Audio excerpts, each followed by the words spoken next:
Hello YouTube and Rumble community, and thank you for your attention. Today is, of course, Saturday, 21st of June, and happy weekend, everybody. I have prepared quite a number of news on major developments, and hopefully you will find this episode informative and useful. And without further delay, let's go through this news. I reminded you, friends, that you can send your question if you have one through support channels or support lines, and also you can use a round feature on Rumble or the super chat, as it's also known. Okay, that's been said. Let's start this news segment with this report that Trump, according to Wall Street Journal, has approved the Iran attack plan. So President Donald Trump has secretly approved plan for a direct U.S. attack on Iran, but has yet to give the order to proceed. The Wall Street Journal reports. Obviously, this news is not surprising to any of us. I was saying from the beginning that it was only a matter of time, and U.S. will get involved directly in this and openly in this war against Iran, which is intended to create a regional war eventually and shut down navigation through Persian Gulf, in the Persian Gulf and through Hormuz Strait. And unfortunately, most likely that is exactly what is going to happen. And when it comes to U.S. attack on Iran that is postponed, according to Wall Street Journal, well, main reason is that U.S. militaries are not yet ready to get involved directly. They are sending more and more assets towards the Middle East, accumulating forces. This morning, a number of sources reported that additional B-2 bombers being sent towards Middle East, and B-2 bombers are the ones that potentially can be used to use against Iranian nuclear facilities. Heaviest bunker buster bombs that U.S. has in its inventory. Israel on its own unable to do so because it just has no platforms to deliver such a heavy payload. So therefore, I think it's only a matter of potentially days, and eventually U.S. will definitely get involved directly in this conflict. And meanwhile, U.S. and Israel, they are using tactics, already known tactics, of so-called negotiations, while trying to fool everybody, including Iranians, that they intend to de-escalate, while in reality, yet again, this is just a deception. All these talks about 2 weeks that Trump give Iran to come to terms of unconditional surrender and that kind of crap. And for example, we have this report in confirmation of what I just said, that US and European diplomats, according to CBS News, confirmed that they are confidential conversations about who would lead Iran next, whether the nuclear sites and materials can be secured, and their potential environmental and health fallout for regional allies from military strikes on nuclear facilities. So while Washington is talking about some 2 weeks that they are offering Iran to basically agree on Trump's demand of capitulation, in reality, they are just sending more and more assets, preparing for direct involvement, and that's about it. They are absolutely not serious about the escalation. This was a part of a plan from the beginning, by the way. I have no doubts about it. First, Israeli attack, then NATO countries are getting engaged, and they will try to weaken Iran's militaries and Iran's military capabilities so much so that after that, globalist Western ruling class will try to use whatever leverage they have over their Gulf states to basically force them to get engaged in this war directly, so that they will create not just a regional war between the countries, but regional war which will be based on sectarian and ethnic lines. And that way, they will probably increase significantly probabilities that this regional war gonna last for long. And this is a key point in the strategy of the West, because they want to shut down navigation into Persian Gulf and through Hormuz Strait, so that main beneficiary of energy exports from region, China, will receive a tremendous hit, Chinese economy, right? And later on today, dear friends, I will come back to this topic, and because a number of members of our community were asking me to explain in little more details what my reading is of the big picture, especially when it comes to this geopolitical struggle between the collective West and China. And I'll give you my take and also some numbers to support my reading of the big picture. But right now, let's continue with this news that Trump once again criticized his own intelligence community, and Tulsi Gabbard, head of US intelligence, directly. Let's watch and listen what he has to say on that matter. Evidence that they are at this point. Well, then my intelligence community is wrong. Who in the intelligence community said that? Your director of national intelligence, Tulsi Gabbard. She's wrong. That's it. We can listen once community, again. It said they have no evidence that they are at this point. Well, then my intelligence community is wrong. Who in the intelligence community said that? Your director of national intelligence, Tulsi Gabbard. She's wrong. That's the US president, by the way, that is openly, publicly insulting basically his own intelligence community and their chief of intelligence, Tulsi Gabbard, who once again proved, by the way, that she is not the person that many people were thinking she is. She has no spine, by the way, and she has no principles, dignity, and honor, in my personal opinion. Because look at the statement that she come up with in response to recent media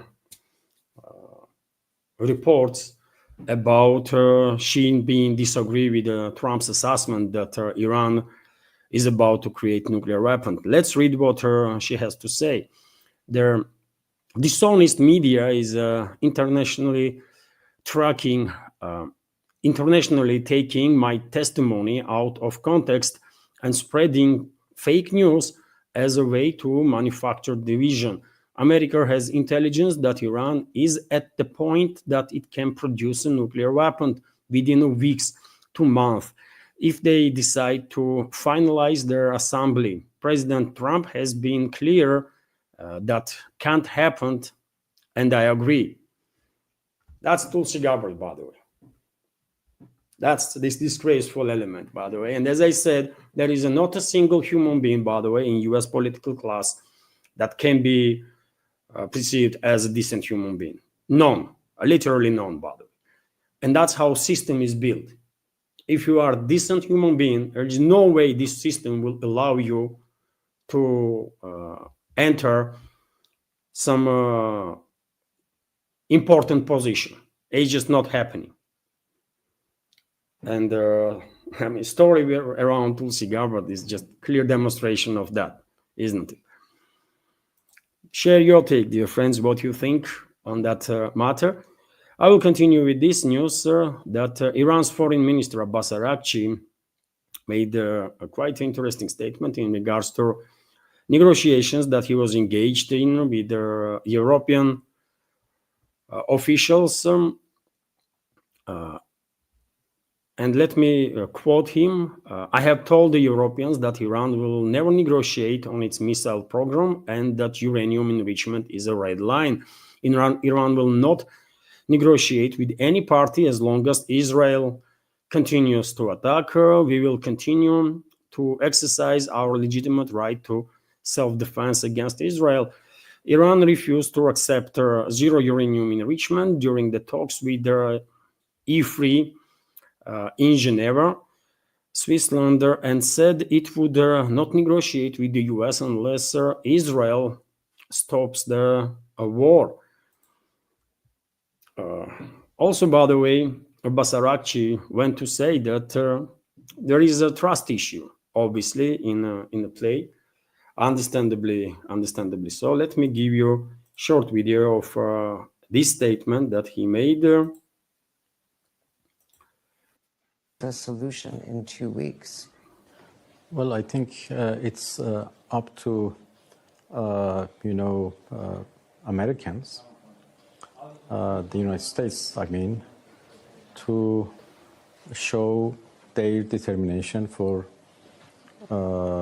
going for a negotiated solution, or they have something else in their mind and they want to attack Iran anyway. So they had perhaps this plan, and they just needed negotiations, perhaps, to cover it up. We don't know how we can trust them anymore. What they did was, in fact, a betrayal to diplomacy. So I guess everyone understands that there is no way Iran or anybody else, by the way, for that matter in this world, can trust anything that comes out from collective West in general and from US leadership in particular. And Iran learned this hard way, actually, isn't it? Because while Tehran was engaged with Washington on nuclear talks through mediation of Oman, US president, his administration, together with their Israeli leadership, were engaged in a deception campaign. And this was widely reported in the media, right? And the question is, how are you going to negotiate with such a people? Does it has any point, really? It does not, right? It just simply does not. And obviously, if anybody believes that US leadership is serious about the escalation, then I don't know. I have Everest Mountain to sell to that someone. TASS news agency, meanwhile, is also reporting that, as I already said, dear friends, Iran is refusing to have on one hand, Iran is refusing to have direct talks with US until Israel will stop attacking Iran. And on the other hand, Reuters reporting that Iran's and US's representatives have had several direct contacts aimed Israeli strikes. So we are entering a situation when you just don't know simply who to trust. So is Arakci serious when he's saying that no talks with US until Israel stops attack? Or he's also lying? Because if we believe this report from Reuters, well, there was already several instances when representatives of Iran and US were having discussion. So which one is? I don't know. And also Iran, by the way, threatens to continue attacks on Israel until reparations are paid. Yet again, if Iran is serious about it, then I guess this conflict gonna last for a long time, because in no circumstances Israel would agree to pay anything to anybody, especially Iran. But anyways, we have this report that Iran will continue to strike Israel until it pays reparations to Islamic Republic, according to statement by Supreme National Security Council of the Islamic Republic. So no one should expect any de-escalation anytime soon. Also, Arakci, foreign minister of Iran, stated that he will have a meeting with Russian President Vladimir Putin in Moscow on June 23rd, which is in 2 days' time, Moscow was very clear that it is open to mediate between their sides to achieve de-escalation, but at least for now, Russian offer was widely ignored by Israel and the US. And on the matter of Russia's readiness to negotiate, Russian President Vladimir Putin made statements on that. He said that he has spoken with Netanyahu, Prime Minister of Israel, also with the Pezeshkian, President of Iran, and also with the Trump, key players in this situation. And he said that he has shared the Russian vision for resolving the conflict and expressed hope that Russian proposals will be implemented yet again. It is good that Moscow is trying to de-escalate, but obviously this conflict was not started by the globalist Zionist neocons to end it after a week. This is a longer standing plan, which is directed to provoke regional war in the Middle East on ethnic and sectarian lines. And collective West will not stop if they are not forced to stop. And when it comes to forcing collective West or the Israel, well, there is one way this can be achieved if Russia, China, India, number of other countries, let's say from BRICS, will send their fleet, submarines or underwater vessels, battleships, to basically stop aggression of the Western world against Iran. But will they do it? Will Moscow, Beijing, and other capitals, New Delhi and other capitals, do this? Hard to tell. I just don't know. And there is no other option to force collective West to stop. By the way, they only recognize language of and only understand language of force. That's it, nothing else. And who knows? By the way, maybe Moscow and Beijing already are in talks to take such a drastic measure to send their fleets, as it was done by Soviet Union in '71. By the way, I spoke about it earlier in previous updates, when India was about to be attacked by collective West on behalf of Pakistan, Soviet Union sent its fleet, right? Nuclear submarines included, and they deter collective West from taking such actions. And by doing so, Moscow quite effectively probably play huge role in India's history. So we have this report now that Putin and Xi Jinping discuss Middle East. Russian President Vladimir Putin has told his Chinese counterpart Xi Jinping that Moscow is ready to help mediate between Iran and Israel, the Kremlin said after their phone call on Thursday, which was focused on the worsening conflict in Middle East. And obviously, not either Kremlin or administration of Xi Jinping gonna share with public full information about her conversation that Putin and Xi Jinping had. I would not be surprised at all if two presidents and representatives of two countries, other representatives of two countries, are talking about potential deployment of military assets, fleet, let's say, if it comes to it. If it becomes absolutely necessary to de-escalate, because regional war in the Middle East is a threat for Russia, and it is a threat for China too, and for the rest of the world, obviously. But for Russia and China also, and I don't think Moscow or Beijing can allow this to happen. So therefore, no one should be surprised if we will find out sometime in the future that these two countries are actually willing to send a military force to deter collective West from further escalation.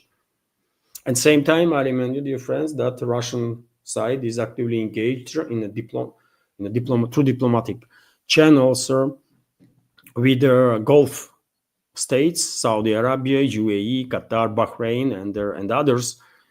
And I'm quite sure Moscow is trying to calm situation down and to recommend these Middle Eastern countries, first of all, Gulf states, to stay out of this war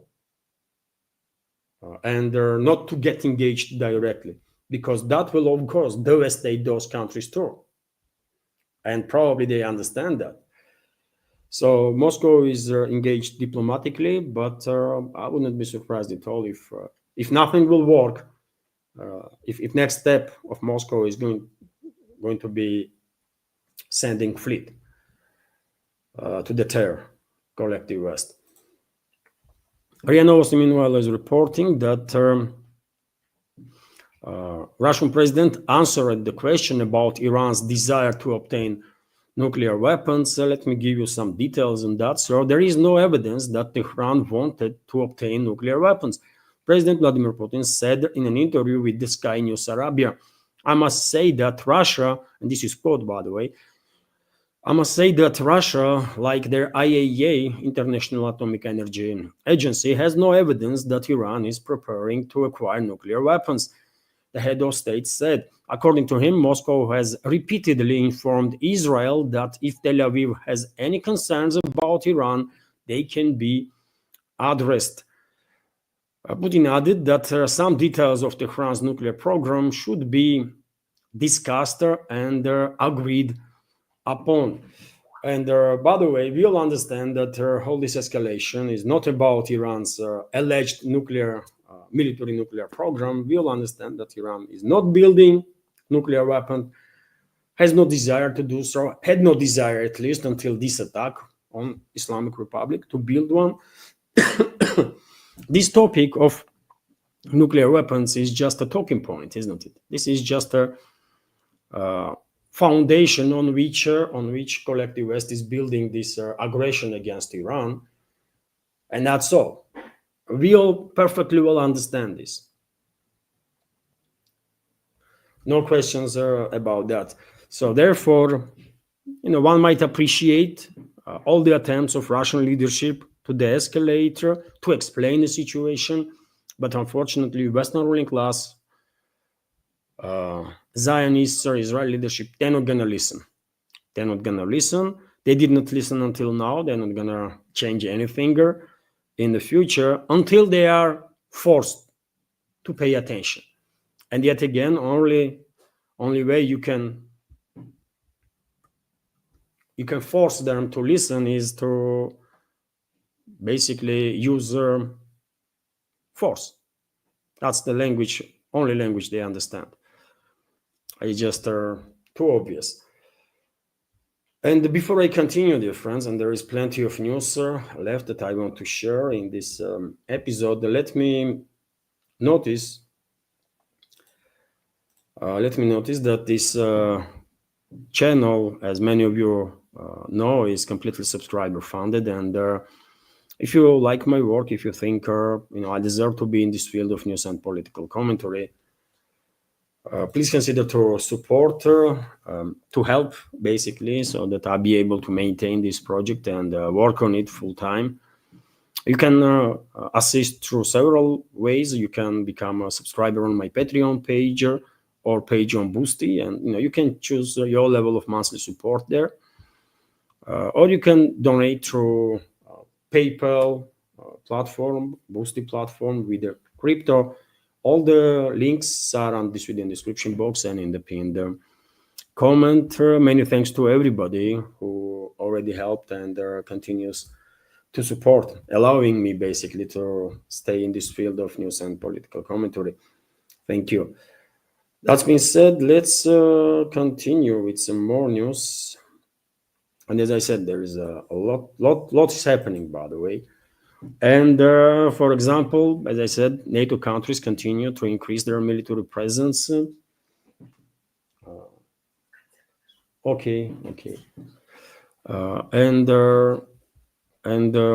NATO countries are continuing to increase their military presence in Middle East direction. And yesterday on my Telegram and Twitter X page, I shared this video, which is allegedly showing how British aircraft carrier is moving through Suez Channel to basically potentially participate in military operation against Iran. Let me show you this video. It is British aircraft carrier. Sure, you can see carrier itself and their F-35 planes. And I can tell you, dear friends, such a missed opportunity to sunk this vessel. Such a missed opportunity. If I was head of Russian GRU, so-called GRU, I would definitely don't miss this opportunity to take it out as a retaliation for British involvement in recent attacks on Russian nuclear triad. Unfortunate that Russia did not use. I'm not saying directly to attack, but to make sure that this carrier would sink there and maintain plausible deniability. Such easy prey, by the way. Such easy prey. You can use underwater drones. You can do many stuff, by the way. And they are most vulnerable while they are passing through Hormuz Strait, isn't it? Such a missed opportunity to take it out. But anyways, I just want to highlight that UK is also deploying its vessels, allegedly, its Navy vessels, its aircrafts towards the Middle East to participate in aggression against Iran. This is Queen Elizabeth, allegedly. And another aircraft carrier, by the way, is also in Indian Ocean. So UK has 2 aircraft carriers, and both are now in and around the Middle East, and probably ready as much as they can be to attack Iran. And on the matter of British aircraft carriers, a few days ago, a report broke, and initially I was a bit skeptical about this, but now RT is also reporting that British F-35 jet are grounded in southern India. So British F-35B Lightning II stealth fighter jet has been grounded at the Tiruvananthapuram airport in southern India since making an emergency landing on Saturday. British aviation engineers, this plane landed there a week ago already. Wow. And still is there. So British aviation engineers are working on aircraft which remains on their tarmac on account of their technical snag, according to local media reports. The jet, part of HMS Prince of Wales carrier strike group, was engaged in operations in Indo-Pacific region after conducting joint exercises with Indian Navy. The F-35B is a fighter jet designed by Lockheed Martin that can take off and land vertically, making it suitable for use on aircraft carriers, British-made ones, and any other, really. On Saturday night, their aircraft made an emergency diversion towards this Indian airport due to low fuel levels. A report by NDTV said it made an emergency landing after encountering bad weather, which prevented it from returning to the carrier. And I think it's not just the fuel, by the way. This is easiest explanation, but probably plane experienced some serious technical difficulties. Otherwise, this plane would be on an aircraft carrier itself already, right? But it's not just about F-35. It's about this second aircraft carrier of UK that is also in the region now, not far away from Middle East, from Persian Gulf, and probably will participate in direct attacks on India. Hopefully, China, Russia, some other countries will provide Iran with their intelligence on location of this aircraft carrier, and hopefully India has enough long-range anti-ship missiles to take some action. Hopefully, I mean, I think UK has far too many aircraft carriers. They don't need a single one, I believe. And after all, after recent attacks on Russian nuclear triad, every Russian citizen has every right to wish for destruction of military capabilities of UK and US, by the way. Both countries were engaged in that attack on Russian triad. So therefore, hopefully Iran will teach them a lesson with Russian support also, direct or indirect, but And when it comes to intelligence, I have no doubts that Russia and China will provide Iran with their not just intelligence, but some other assistance also. And again, either directly or indirectly, ways can be found. And according to reports right now, there is two Type 815 reconnaissance ships of Chinese Navy in the Persian Gulf. And both these vessels are well capable of tracking not just planes, but also vessels, movement of the vessels, launches of the missiles. They can track basically everything that is happening in hundreds of miles around these vessels, right? So most likely Iran will receive not just satellite intelligence from friendly nations, but also intelligence from the intelligence assets that friends of Iran have in the Persian Gulf, in Arabian Sea, Indian Ocean, and so on. And that would be helpful. Main point is Iran to basically resist. As long as Iran is fighting back its enemies, friends of Iran will stand by Iran for sure, and assist with whatever is necessary. RIA Novosti, meanwhile, is reporting that Iran's health ministry updated information about casualties as a result of Israeli strikes, and well, at least 2,800 people have been injured as a result of Israeli attacks on Iran since June 13. Iranian health ministry is reporting hundreds of people, by the way, were killed. According to AP's recent report, more than 500 people were killed as a result of Israeli attacks, and more than half of these killed people were civilians.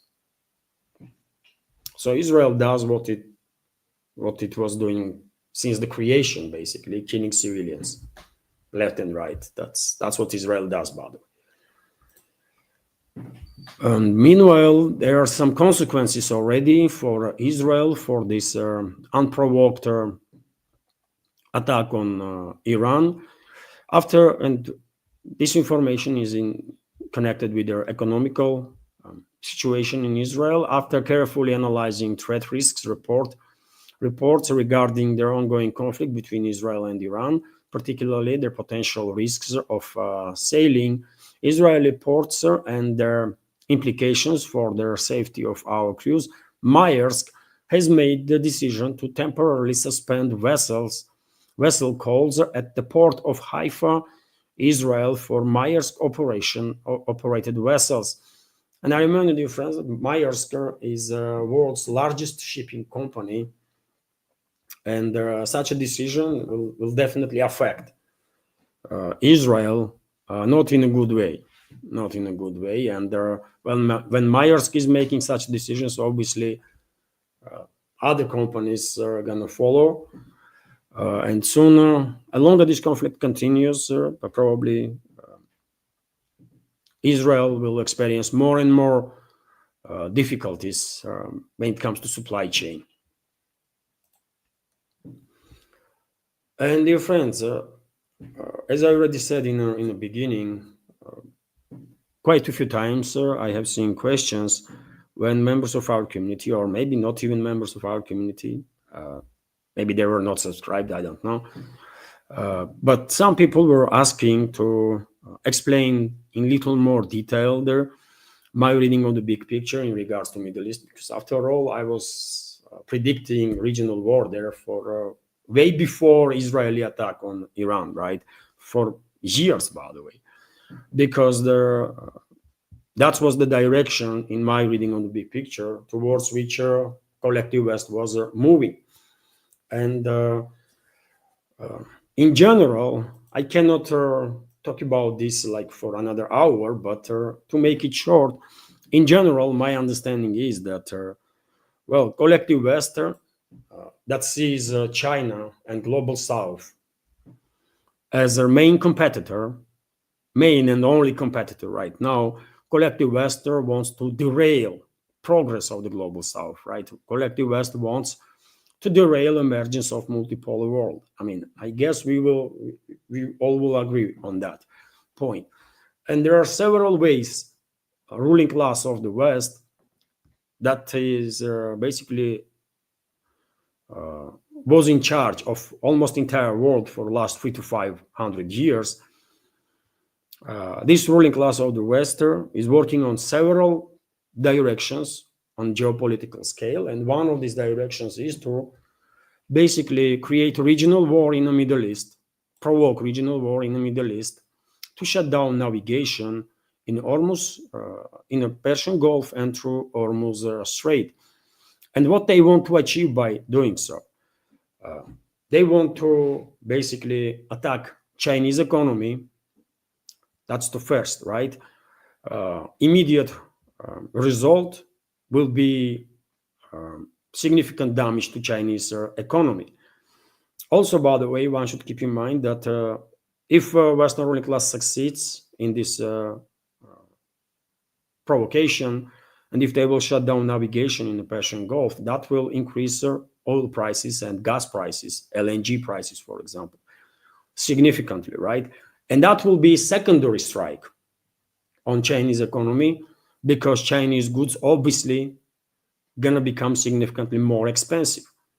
So one direct strike will be cutting China from their Middle Eastern energy sources. Another strike is to make Chinese goods extra, significantly more expensive due to high energy cost. And third, by the way, and their main task of collective West is to force China to increase its dependence on energy supplies from Russia up to critical level. And why they want to do so? Point is that I think Western ruling class thinks they have enough assets in China and in Russia that at one point when Chinese dependence on Russian energy will be at critical level, I guess Western ruling class has hope and plans to derail relationships between the two countries, either through attempts of regime change in Russia or by some sort of provocations. They can come up with some provocations, isn't it? But their hope is to derail relationships between the two countries, and by doing so, basically force China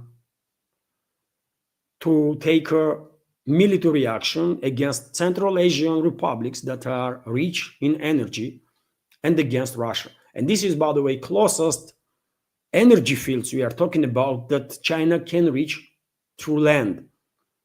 Not through navy, not through maritime routes, but through land.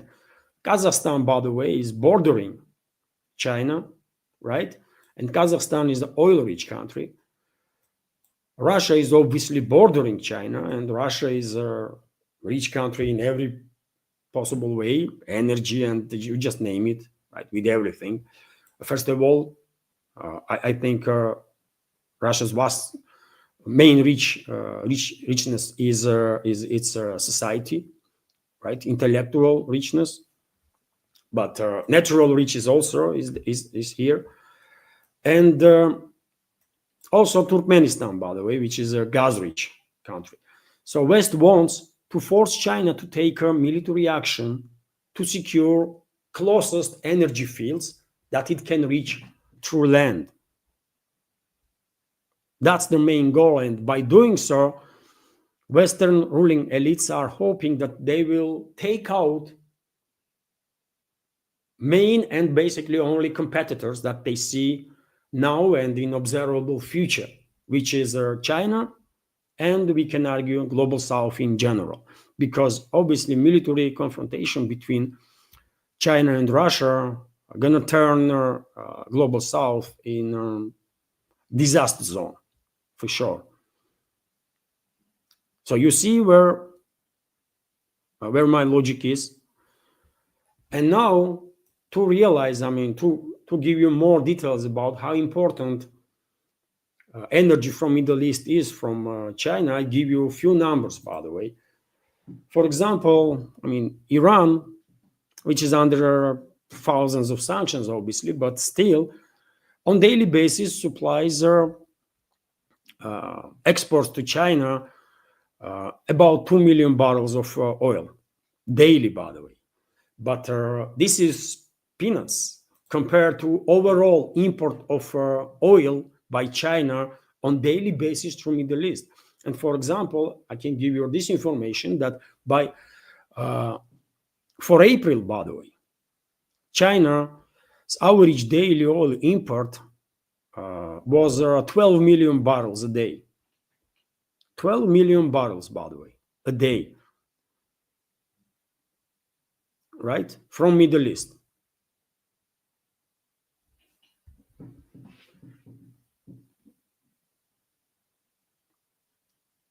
Mainly from Middle East. So Chinese average daily oil imports reached 12.11 million barrels per day by March 2025, highest level in 1.5 years. And mainly this oil comes not from Russia right now, but from Middle East, from Saudi Arabia, Kuwait, Iraq, Iran, UAE, you name it, right? And overall, if you are interested, volume of import of oil from Persian Gulf, I was researching yesterday latest information on that, and according to number of reports, we are talking about some 20 million barrels, by the way. 15 to 20 million barrels that is exported from Middle East on daily basis. And main buyers of this energy is China, India, by the way, and Japan. So you see, if Western ruling class will manage to provoke this regional war in the Middle East and shut down navigation through Persian Gulf and in Persian Gulf and through Hormuz Strait, China will lose millions of barrels of oil supply, and will have no option but to contact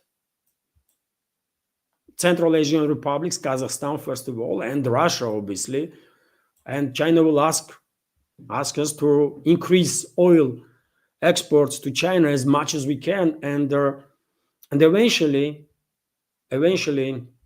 even though Russia and Kazakhstan alone cannot compensate overall loss of oil input on the world market, daily input on the world market from Middle East, but obviously, Russia and Kazakhstan can increase significantly oil imports to China, and eventually, as the Western ruling elites are hoping, in my reading of the big picture, this dependence of China on energy from Kazakhstan and Russia will reach absolutely critical levels. And I guess Western elites are hoping that in 5 years, in 10 years' time, they will manage to provoke some divisions between Moscow and Beijing, and force Beijing basically to, use force to secure closest oil and gas fields, and that is Central Asia and Russia. That's how I see, by the way, a big picture. And this is just a part of the plan, right? This is not the only plan that West is working on.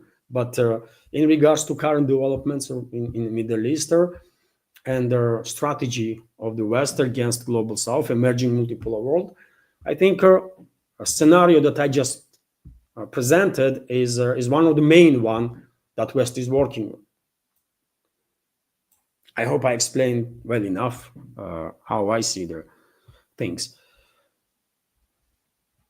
So now let's continue with some more news. And we have TASS News Agency's report that there was another exchange of POWs yesterday between Russia and the Kiev regime. No information was shared with public about number of POWs that was released, but lately, developments that we are seeing lately might be seen as an indicator that sides are basically exchanging POWs on a principle of all for all. And if that is true, as some experts are suggesting in alternative media, then, Kiev regime will receive probably more than 10,000 POWs, ones that express willingness to be exchanged. I guess another tens of thousands of POWs will stay in Russia because when they are captured, they are always being asked, do you want to be, participate in exchange program? So if POW says no, then I guess Russian side is securing their and classifying their names and to make sure that their relatives not going to be terrorized by Kiev regime on Kiev controlled territory. And those people that are refusing to be part of POW exchange probably would not be transferred to Moscow. But ones that are expressing willingness to be exchanged, they will be transferred. And last information on that matter that I remember is like 10 to 12,000 Ukrainian POWs that Russia is openly acknowledging, which means those people said that they want to be exchanged, right? So Russia will receive Russia will free all its POWs, all Russian POWs, and Ukraine will receive all POWs, all Ukrainian POWs that are wanted to be exchanged, and it's more than 10,000, I believe.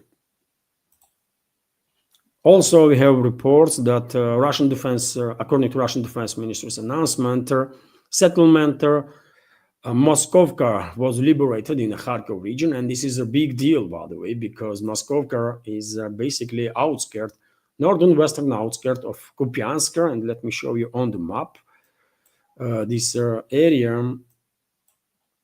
So this is Kupiansk city, and this is Mosovka settlement, literally, I mean, bordering with the Kupiansk from northern western side. And it is becoming more and more clear that Russian armed forces basically encircling Kupiansk. Russian troops are on outskirts from northern western side, and I guess soon we will see significant increase in Russian military operations from southern side too, and eventually I guess it's only a matter of weeks at this point, and Kupiansk will end up either in full encirclement or in partial encirclement. But it seems like this is absolutely inevitable at this point.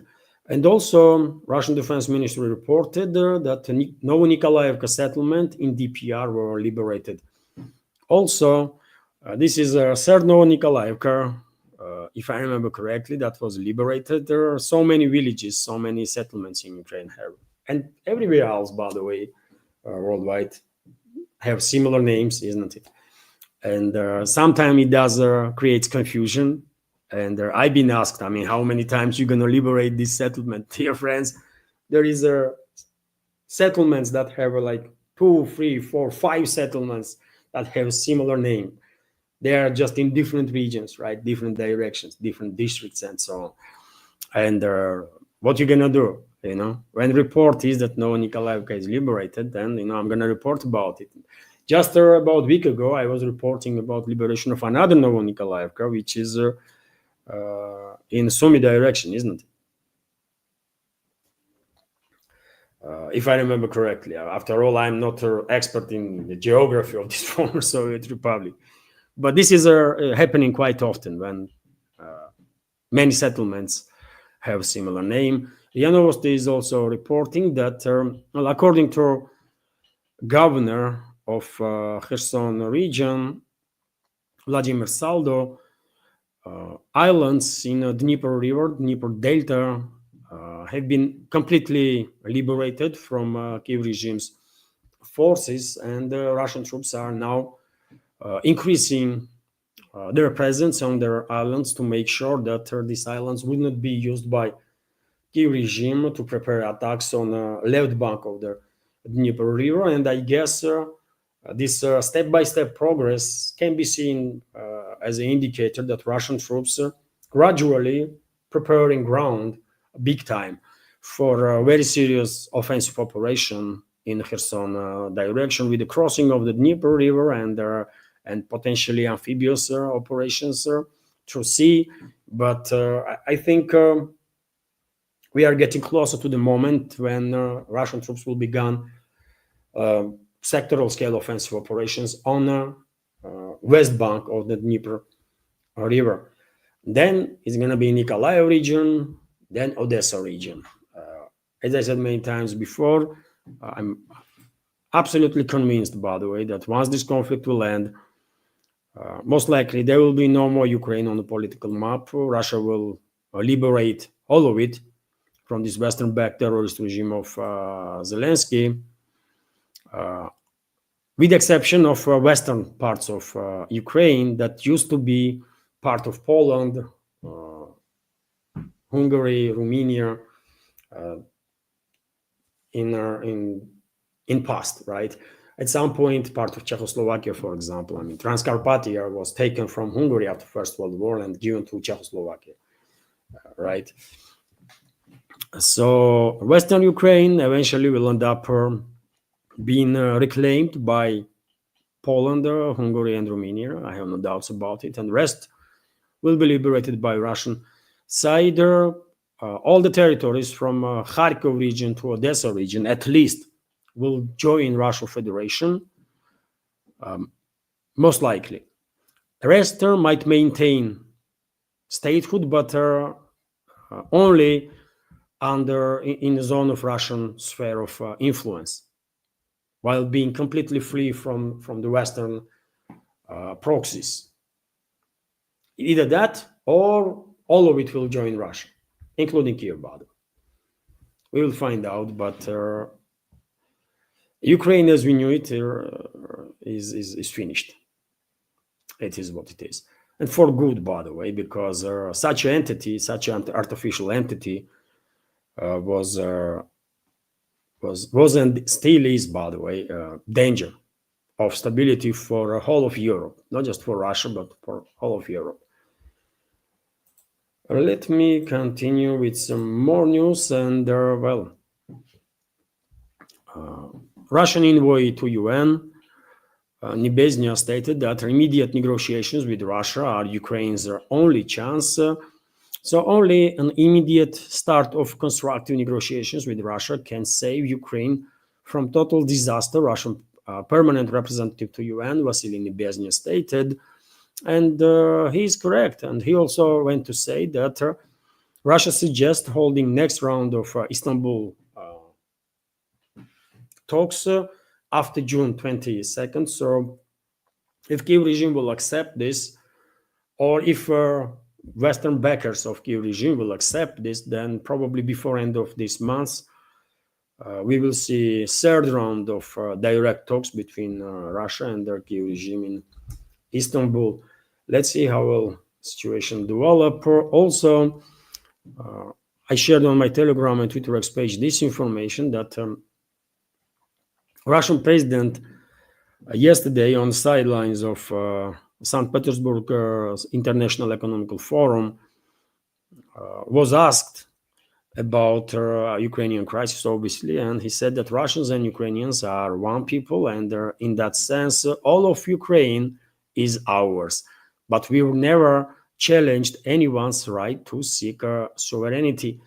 He said he was commenting on new regions, by the way, but he also went to say that, well, we are one people, so therefore all of Ukraine is us, right? He has a point there, with the exception of Western Ukraine, by the way. Galicia, you know what?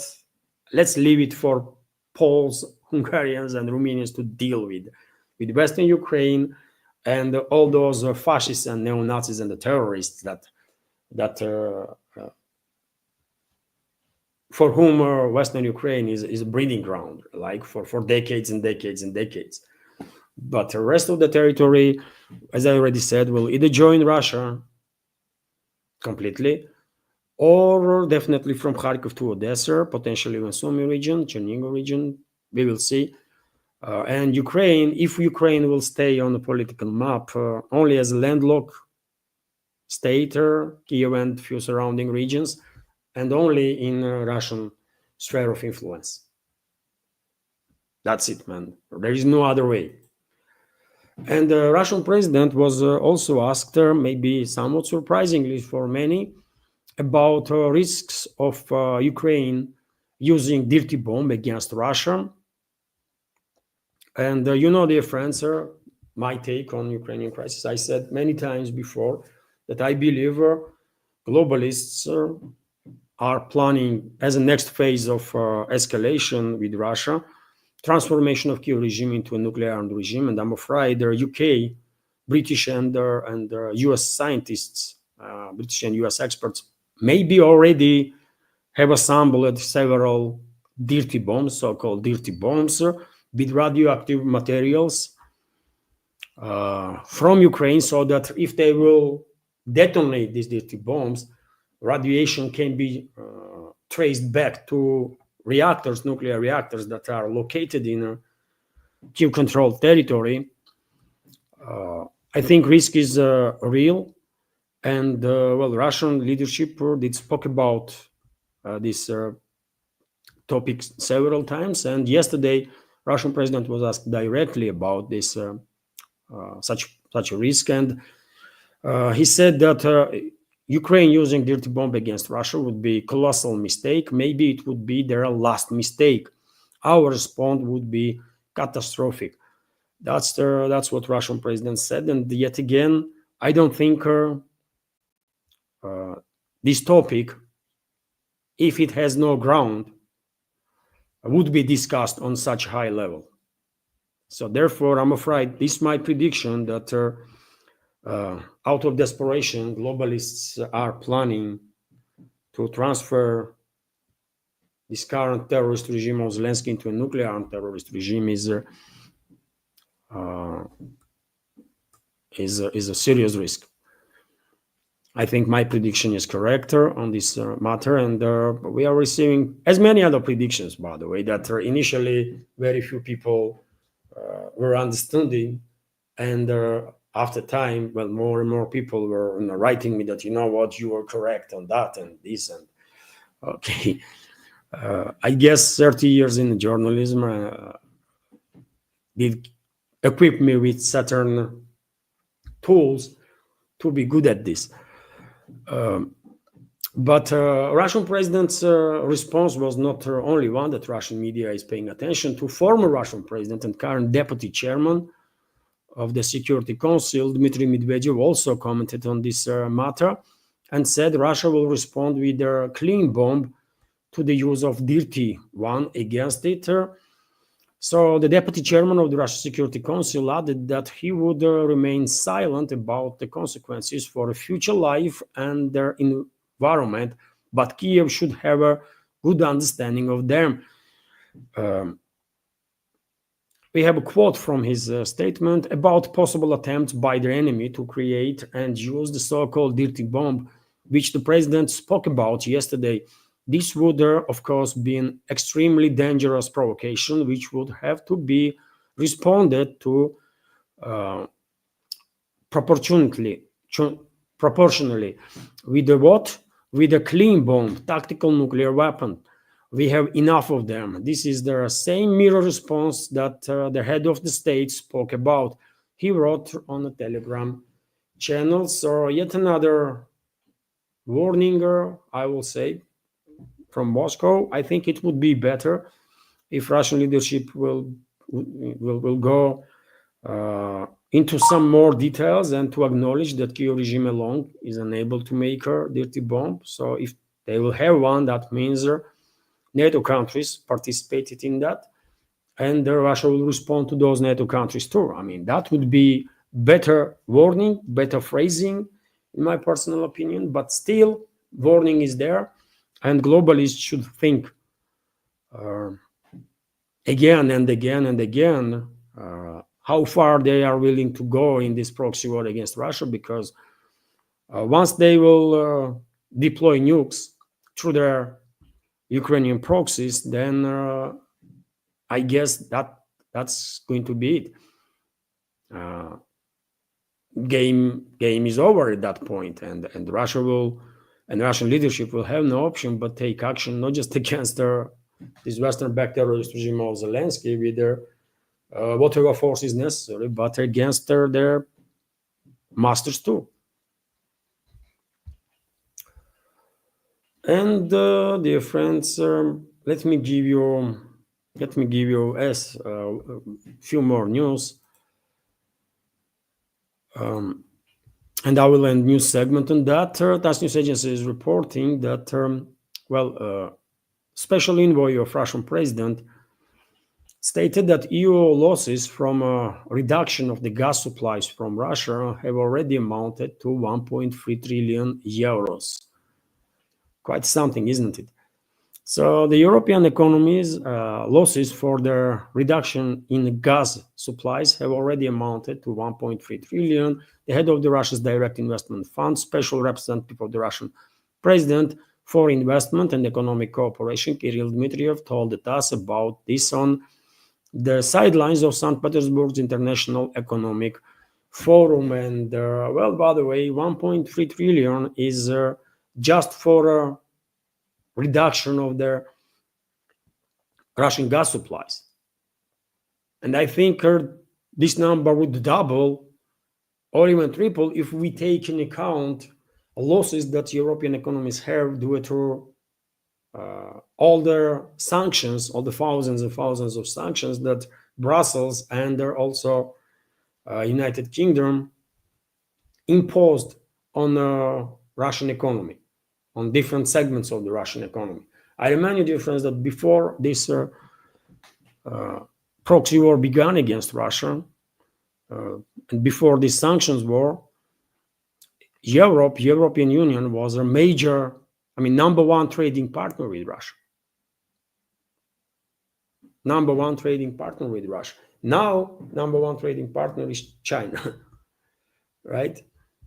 So, yet again, interesting numbers from Dmitriev. I think if we combine all the losses of EU economies due to these hostilities of the West towards, against Russia, overall losses will amount to at least 3 trillion euros at this point, which is huge, by the way. European economies, if you take it together, is quite a big one still. But even for it, 3 trillion is serious stuff. And after all, it's European economies that are experiencing the industrialization, right? And almost all leading European economies are in recession. RT is also reporting, and I will end new segment on this interesting news, that Russia signs a nuclear energy deal with their African state. Russia and Burkina Faso have formalized a deal to expand peaceful nuclear energy cooperation, including joint projects in radiation technologies and their training of specialists from the West African country, which is good news, by the way. Nowadays, Burkina Faso does make headlines worldwide due to its new leadership that is very focused on development of their country, infrastructural development and their educational development, everything, right? During a recent visit of President of Burkina Faso in Russia, he was very focused on cooperation, on increase of cooperation in educational field, and the Russian side promised assistance in that. And clearly, two countries are getting closer and closer, and the cooperation is going to be in all directions, which will benefit both countries, of course.